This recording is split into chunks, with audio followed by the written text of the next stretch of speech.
Assalamualaikum warahmatullahi wabarakatuh. Teman-teman semua, kita lanjutkan lagi belajar kita. Bertemu kembali dengan saya Aan Siruri dari channel Guru Ceria. Kita akan belajar kembali tentang P5, yaitu Proyek Penguatan Profil Pelajar Pancasila.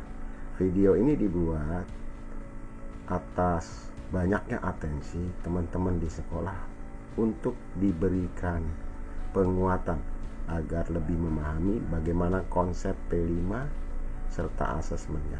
Oleh karena itu, pada video ini saya akan menjelaskan apa itu P5 secara umum, kemudian ada beberapa miskonsepsi, kemudian disertai asesmen, dan akan saya bagi menjadi 3 bagian. Yang pertama adalah miskonsepsi P5, kemudian asesmen P5, dan yang terakhir adalah bagaimana membuat instrumennya. Mari kita bersama-sama mengikutinya. Oke Bapak dan Ibu, teman-teman sekalian, bahwa profil pelajar Pancasila atau bisa juga disingkat dengan P3 merupakan bentuk penerjemahan tujuan pendidikan nasional. Kemudian profil pelajar Pancasila merupakan pelajar sepanjang hayat yang kompeten dan memiliki karakter sesuai nilai-nilai Pancasila.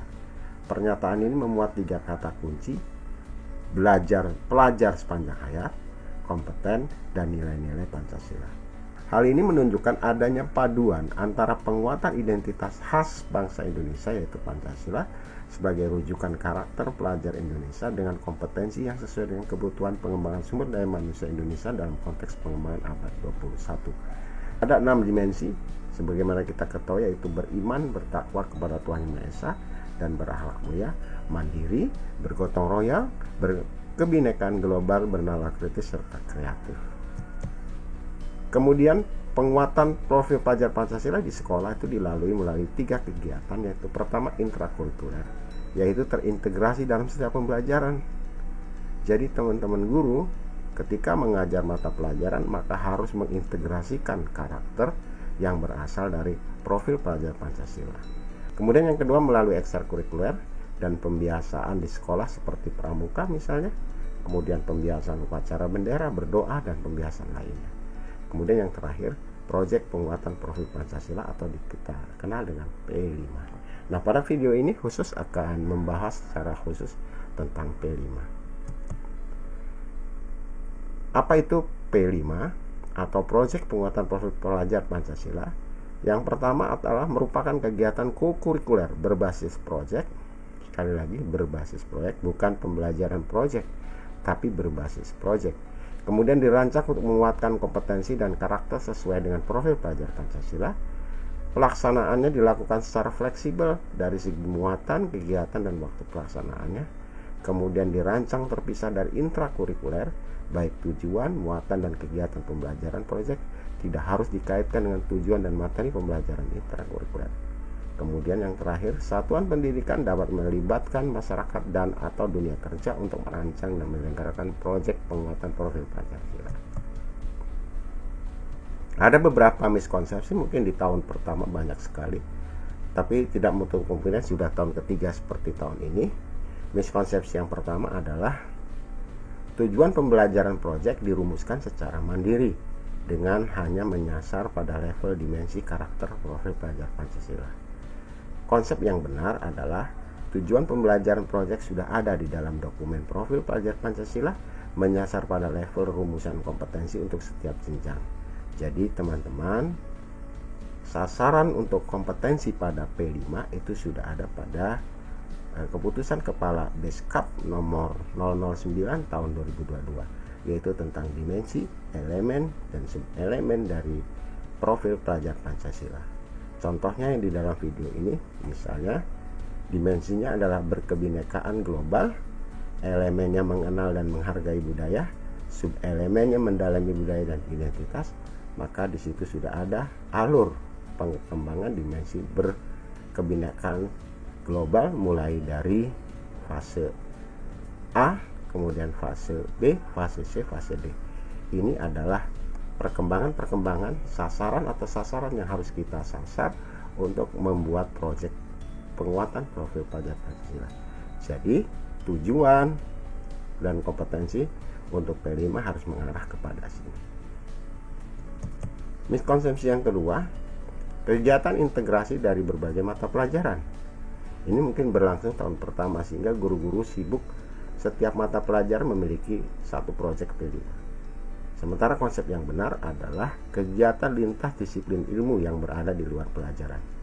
Jadi, kegiatan proyek penguatan profil Pancasila bukan integrasi dari berbagai pelajaran, karena pelajaran atau intrakurikuler tujuan pembelajaran mengacu pada CP, yaitu capaian pembelajaran, sedangkan untuk proyek profil langsung mengacu pada rumusan kompetensi profil pelajar Pancasila sesuai dengan KBSKP yang nomor 009 tahun 2022, yaitu tentang dimensi, elemen, dan subelemen dari profil pelajar Pancasila. Oleh karenanya, ketika menjadi fasilitator proyek, guru-guru tidak lagi berperan sebagai guru mata pelajaran. Artinya pada tahapan P5, guru-guru yang tergabung pada proyek, maka mereka harus berperan sebagai fasilitator, bukan sebagai guru mata pelajaran.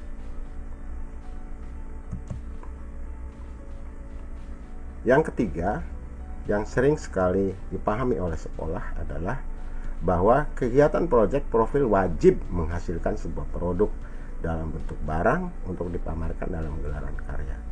Konsep yang benar adalah pada akhir proyek profil bisa berupa aksi atau kampanye dan tidak harus diakhiri oleh sebuah pameran. Jadi, teman-teman bisa lihat bersama-sama dalam penjelasan miskonsepsi yang ketiga ini bahwa kita harus membedakan antara pembelajaran proyek dan pembelajaran berbasis proyek. P5 adalah pembelajaran berbasis proyek. Pada pembelajaran proyek, maka penekanan pada produk. Sedangkan pada pembelajaran berbasis proyek, penekanan pada proses. Kemudian yang kedua, pada pembelajaran proyek kegiatan dikembangkan dari pelaksanaan pembuatan produk. Jadi pada pembelajaran proyek hanya kegiatan tersebut dimulai atau dikembangkan dari pembuatan produk. Sedangkan untuk berbasis proyek, kegiatan dikembangkan dari isu yang sedang dieksplorasi. Jadi mulai dari tahap pengenalan, kemudian kontekstual, kemudian aksi sampai pada refleksi. Kemudian yang ketiga, pada pembelajaran proyek bisa dilakukan dalam waktu singkat, misalnya beberapa pertemuan. Sedangkan untuk berbasis proyek itu umumnya diperlukan waktu yang cukup memadai, beberapa pertemuan untuk setiap tahapan alur.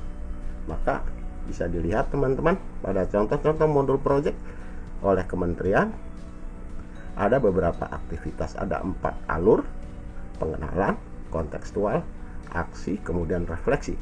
Pada pengenalan juga terdiri dari 1, 2, atau 3 aktivitas dan yang lainnya juga demikian. Sehingga pada pembelajaran berbasis proyek itu memerlukan waktu yang cukup memadai. Kemudian yang terakhir, asesmen proyek menyasar tema dan produk, bukan pada kompetensi sasaran. Ini miskonsepsinya. Jadi artinya ketika salah satu sekolah memilih tema, maka asesmennya selama ini terkait dengan tema tersebut. Padahal yang benar ya teman-teman, asesmen fokus pada menyasar rumusan kompetensi profil pelajar Pancasila yang menjadi tujuan pembelajaran. Sebagai ilustrasi, misalnya begini, terdapat kegiatan proyek bertema gaya hidup berkelanjutan yang menyasar dimensi kemandirian dan bernalar kritis. Aktivitas utamanya membuat poster mengenai pelestarian lingkungan. Ini aktivitas utamanya. Maka asesmen yang keliru mengukur kreativitas membuat poster, artinya bahwa poster yang bagus yang akan dinilai lebih bagus. Kemudian kriterianya misalnya saja kerapihan serta estetika dekorasi poster. Itu yang kurang tepat atau yang keliru. Asesmen yang tepat adalah mengukur kemampuan selama proses pengerjaan poster. Jadi mulai tahapan atau alur 4 alur tadi, mulai dari pengenalan, kontekstual, kemudian aksi sampai pada refleksi, maka itu kita perlu mengasesmen. Kriteria penilaiannya berupa kemampuan mengelola pekerjaan secara mandiri dan kemampuan mengolah informasi untuk digunakan sebagai konten poster. Teman-teman semua, saya ingatkan kembali kalau tahapan awal pelaksanaan proyek tentu saja 5 langkah. Yang pertama membentuk tim, yang kedua mengidentifikasi kesiapan, Yang ketiga, merancang dimensi, tema, dan alokasi waktu. Yang keempat, menyusun modul. Dan yang kelima, merancang strategi pelaporan hasil proyek. Perencanaan ini dapat dikembangkan sesuai dengan kebutuhan dan kondisi satuan pendidikan.